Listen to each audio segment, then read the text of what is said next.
Let's introduce you to the third member of our broadcast crew, and Amanda Smith, who's down on the sidelines. Thank you, Tyler. Well, Ball State assistant coach Ryan Patterson said they are going to have to compete for 40 minutes today because Akron's play style is fast and precise. They sprint up and down the floor, and he said that the Cardinals aren't going to be able to celebrate after made baskets or sleep on plays. They're going to have to get back on defense because if they don't, it's going to be a long day of easy layups and wide open threes for the Zip. So we can expect to see a pretty up-tempo game today, Tyler, knowing that's been Akron's sort of style now for the past 6 years. Tyler, Ball State with the lead right now, but Ryan Patterson telling me they need to do a better job of getting out on shooters and not allowing them to drive into the lane. Now, we saw Renee Bennett on the bench for most of the first half, and that's something that Ball State thought that they were going to be able to use to their advantage. She's got 4 inches on Akron's tallest player, so he said hopefully having her back in the second, they'll be able to feed it into her some more and get some momentum going coming up. Tyler, we've seen Renee Bennett go up with that little jumper from the block over and over again here in the second half after not playing much in the first. Now, Brady Salih told me he's so proud of her because this game didn't always come easy. He told me coming out of high school, she battled confidence issues with her ability to play at this level, and he said, you know, looking at her, she's perfect for this sport, but it took her a little bit to see that in herself. Now, I asked him where he thought that sort of confidence has come from, and he told me just by practicing day in and day out, proving to herself that she can compete with the best of them, it's continued to rise. Coach, you had told me you didn't know if you guys would win today without a big game from Renee Bennett. We didn't see many minutes from her in the first half, so how were you able to adjust your game plan? Well, you know, she got in foul trouble. You know, I don't know if it's all her fault or not. I'll have to watch it on film, but, you know, Morgan Glatchett came in and gave us a huge lift there in the first half and played really well. You know, Franny, I thought, came in. Destiny came in, played well. Jill hit some threes, so we did it a little bit different. Clearly, Carmen played well. But, you know, when your dog gets in foul trouble and goes out, somebody's got to step up, and we definitely stepped up today. You know, having her back in the third and fourth quarter, what sort of spark was she able to give you guys that allowed you to pull away with the win? Well, you could see they had a chance to either let her lay it up or foul her, and they chose to foul her.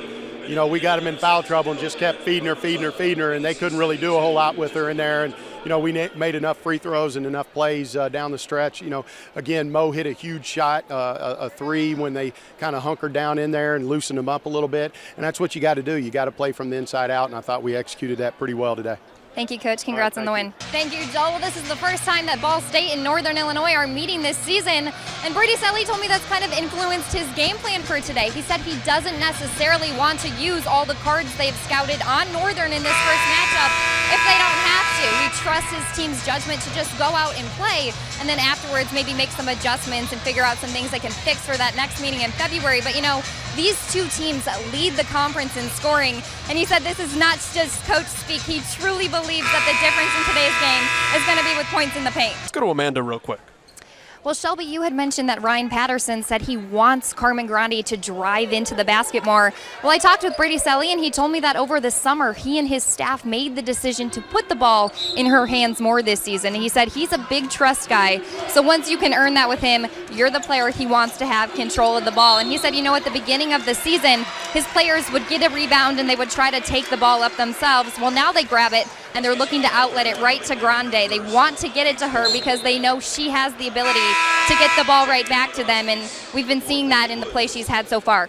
Joel Allie Lehman, no doubt a leader on this team, and that role is actually going to help her post-graduation. She will be the first ever NIU student athlete to graduate ROTC, and after this year, she will be active duty in the U.S. Army for 4 years. Now, she grew up near a training base for the Indiana National Guard, so there was a strong military presence in her community, and she said when military recruiters came to her high school, she was the one doing pull-ups in a dress. Let's introduce you for the first time to the third member of our crew and say hey to Amanda Smith.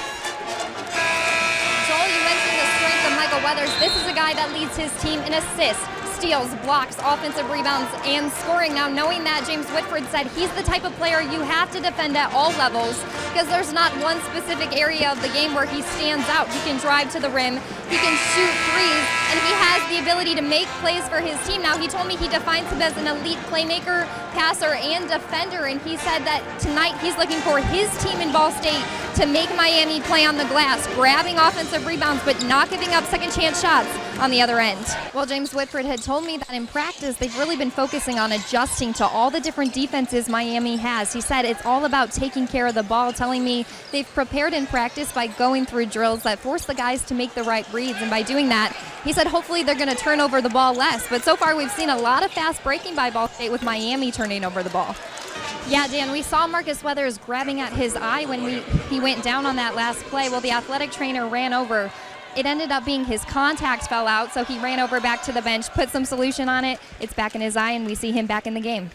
Thank you, guys. Well, I talked with Ball State head coach James Whitford, and he said he's concerned about his team's ability to slow down Eastern Kentucky's offense, specifically Asante Gist and Nick Mayo, knowing how effective they are coming off of that pick and roll. Now, he said containing Mayo is going to be a team effort because he's a guy that can do it all. He can shoot the three, he can post up, and he can drive. So his plan is to have multiple guys guard him today, try and limit his team's fouls, and keep Mayo off the boards. One more note, guys, Tajay Teague had a little bump to the head in practice the other day, so we will not see him on the court.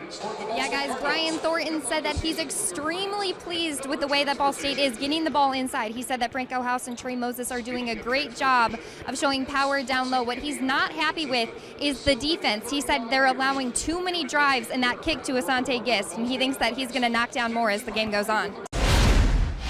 Well, Jimmy Johnson was able to break a 6-race streak of failing to finish in the top 10 this past weekend in Indy. The 48 team placed third, locking themselves into the chase.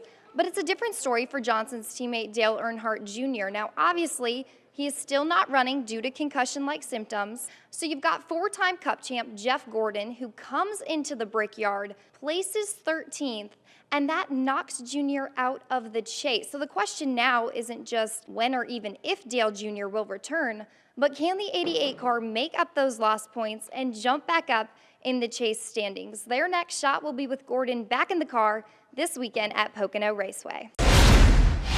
2 back-to-back top 10 finishes for Jamie McMurray. He placed 7th at Kentucky and 6th this past weekend in New Hampshire. Now with that finish, he was able to jump ahead of Dale Jr. in the chase standings to 14th. Dale Jr. obviously not running right now due to concussion-like symptoms, so the one team being able to take advantage of him being out of the car. Now, McMurray has yet to win a Sprint Cup Series race this year, but Indy could be his track. 2015 was a struggle for Roush Fenway Racing. Greg Biffle, Ricky Stenhouse, and Trevor Bain all failed to make the chase.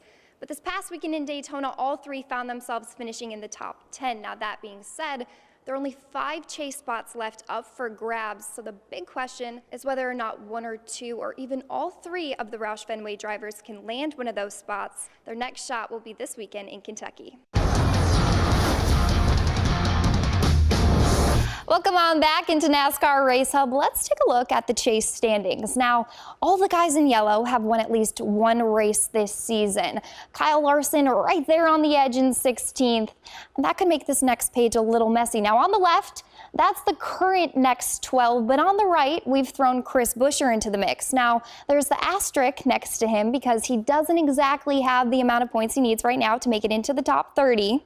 Yeah, right, Adam? Yeah, he's got to be top 30 in points. He's 3 behind David Reagan. So we put the asterisk there, but what you see, once you add him to the mix, if he gets in the top 30 in points, he takes over that 12th position, becoming the 12th winner, and look what that does to the guy you talked about, Kyle Larson, now on the outside looking in. That's immediately where my eyes go when I look at this. If I'm the 42 team, how concerned am I right now? Very high level of concern. And here's my opinion. What they need to do to feel comfortable, they need to win. And I think when you look at the tracks coming up, Bristol's been a really good venue for him. Michigan International Speedway, where he had a top 5 earlier this year. They could take all the pressure off by winning one of these next 2 races for sure. If he stays in, is he championship material to you, or do you see any other guy on this board that you think could win the title? Well, I think Chris Buescher's going to have a hard time. I think, you know, their version of the championship is just making it into the chase. That team is not where they need to be to go out and win a title. But when you look at Chase Elliott, the runs that he had midseason, he certainly could do some things to put himself in championship position.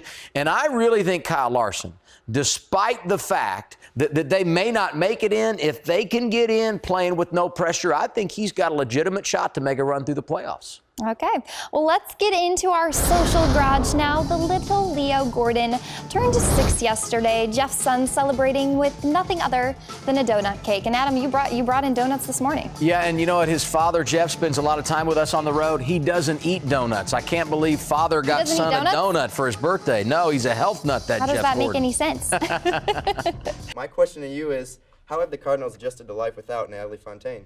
Yeah, I think that's definitely something that at the beginning of the season, they were still trying to figure out. And I've had conversations with Brady Sully about, at the beginning of the year, them still figuring out player rotations. How do we play without our star? But they're 25 games in now. They're 10-3 in the conference. They can play without her. They've proven it in the success that they're having. And, you know, they've had different people on the team step up and kind of take over that role that Natalie Fontaine played. And so going off of that, one of the players that has stepped up has been Renee Bennett. How has she been such a reliable force for Brady Sully this season? Yeah, well, I think that Renee Bennett is such an interesting player because you look at where she started her college career to where she is now. She is the go-to person on this team. And, you know, Brady Sully even said that last year she kind of took a back seat to Renee Bennett, or excuse me, Natalie Fontaine, because that was her role, you know, and she was okay with that. But it's her senior season. She averages now 16 points a game. In the past 2 games, she's had back-to-back double-doubles. She's someone that how we're talking about. She's stepped up, and she's proven to be a leader on this team. Yeah, and you can talk about the quote-unquote big three of Mariah Monaco, Renee Bennett, and Jill Morrison, but who might be a player that we would consider under the radar right now for Ball State? I am going to go with Morgan Glachek because she's just a freshman, so she's not putting in a great amount of time. She's 6'5", so she plays the same position as Renee Bennett, but she gives her that opportunity to come out of the game, give her a little break, and when, you know, Glachek is in there, it's not like the offense or defense is crumbling. She can hold her own. And, you know, I remember specifically in a game against Akron, Renee Bennett got into some foul trouble early in the first half, and so Morgan Glachek was able to come in, and she played a good amount of time for the Cardinals, and Brady Sully was really impressed with her performance. So I think that, you know, over the next few years as we see her develop, she's going to be one of those players how we're talking about in Natalie Fontaine and Renee Bennett. Thank you. Well, at the beginning of the season, there were a lot of questions about how successful this offensive line was going to be. They lost some key players, added 3 new starters, and not to mention a center who had never even snapped the football. But in their first 4 games of the season, these guys have proven they're a strength of this Cardinal team. The Cardinals are back here in Worthen Arena tonight after that road loss against Akron on a last-second shot by Isaiah Johnson. Now, I talked with Ball State's Ryan Weber about the quick turnaround, and he said after Wednesday's loss, James Whitford told the team, "We're not talking about it. We don't have time to get emotional. We have to let it go, move on, and focus on Ohio." This isn't the first time that these two teams are meeting. Last year, Coastal Carolina beat Ball State 12-5 on their home fields.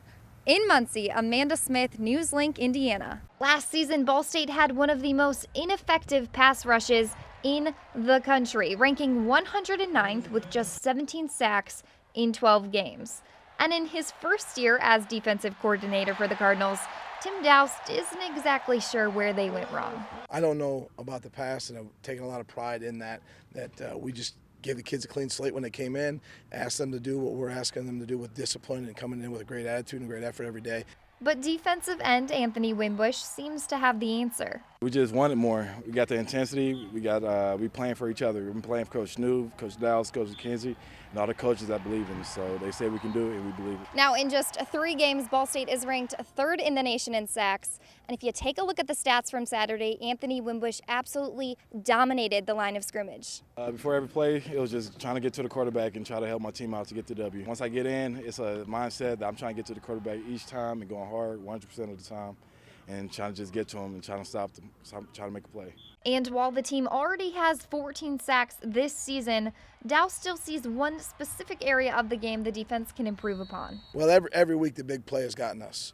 So we got to make sure. I always talk to the kids about optimal focus. Don't see too much. Don't be too narrow. What's the call? What's my job? What's the situation in the game? So they can cash in on all their work. I know they have good intentions on every play, but we're still humans, and they lose their focus, and we all of a sudden we give up a big play. So I think if we just continually take pride in the little things, play in and play out, there's good things ahead of us. But there's a lot of season left. In Muncie, Amanda Smith, NewsLink, Indiana.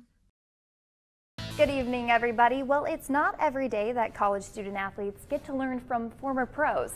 But what's even more rare is when one coaches you during the prime of their career. Ball State soccer players are going to get that chance, though, this season. Indy 11 soccer standout Eamon Zayat is joining the Cardinals staff as an assistant coach. This is his second season with the Indy 11 after leading them to win the league's spring championship in 2016. Now, Ball State head coach Craig Roberts said that Zayat is going to be of particular help to the team's forwards with insight to finishing techniques. But Zayat himself says he's here for two reasons. One, to learn and enhance his own coaching here in America, having been from Ireland. And two, give the Cardinals some insight, having played the game for 16 years in various parts of the world. Now to high school baseball. Delta hosting Yorktown in a doubleheader today. In the bottom of the first half, Delta's Tanner Lambert whiffs off the pitch, but it rolls past the catcher and Adam Haynes comes flying in. Little contact right there, but he scores. Now later in the second, 2 on base, Adam Haynes hits a line drive. First runner scores easily, but check this out. Aiden Hins does his best little running back impression as he dodges for the tag. Delta scores and they lead 3-0 after 2, but Yorktown came back. The Tigers win game 1, 12-9. Well, just 10 minutes away from Ball State's campus, a high school teacher is helping to educate athletic trainers in the community. Tyler Walker has the story.